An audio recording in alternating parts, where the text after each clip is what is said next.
Hi everyone! You are now watching the first video for the Articles and Databases portion of this library orientation. So let's go ahead and click our way over to the correct tab. Just as you saw with books and ebooks, there's a multi-tab box up here in the corner to get you started.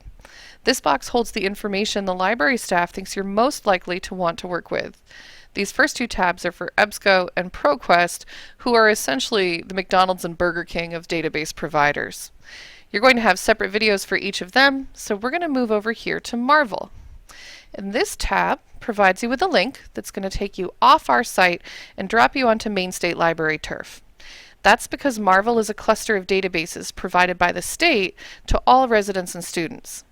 You'll likely have the best results with Marvel if you use a subject cluster here in this list, or if you choose an individual database from the list provided below the box. Now Marvel does have a search box here, but you may find that the available information pool is so deep that using this is going to be a little unwieldy and less productive than you'd like it to be. All right, let's close Marvel and jump back to the library. Well, we'll take a look at this last tab for Gale. If EBSCO and ProQuest are McDonald's and Burger King, then Gale is like Wendy's. Our Gale resources lean towards content in the humanities, so this little widget here is a great place to start searching with a focus in history or biographical info on well-known figures. Gale is also home to opposing viewpoints in context, which we'll talk about in a minute when we get to the database's A to Z list. But first, we need to take a look at these two text-based boxes here. The first is a continuation of the advice and information literacy skills we've been offering from page to page.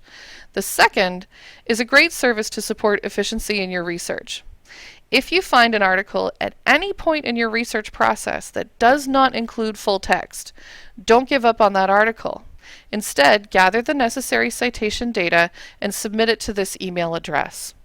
Our interlibrary loan librarian is top-notch and will likely be able to hunt down and email a copy of your article within just a couple of days. We're going to come back to the top now and pause briefly on this box here. It's meant to highlight different databases and remind students and faculty just how deep our pool of available information runs.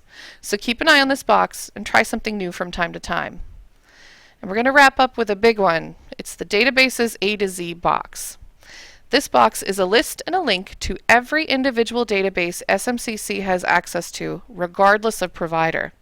This way of accessing databases is perfect for highly defined topics or very specific research needs.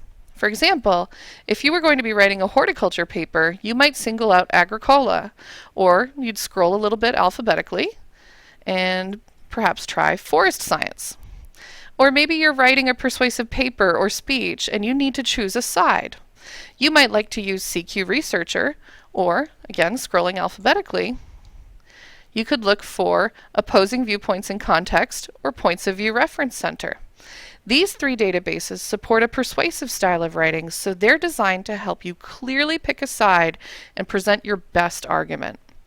In all, there are more than 90 databases in this area of the page, so poke around and try out something new. You might be surprised what you find. And keep watching our videos. Walkthroughs of ProQuest and EBSCO are coming up next.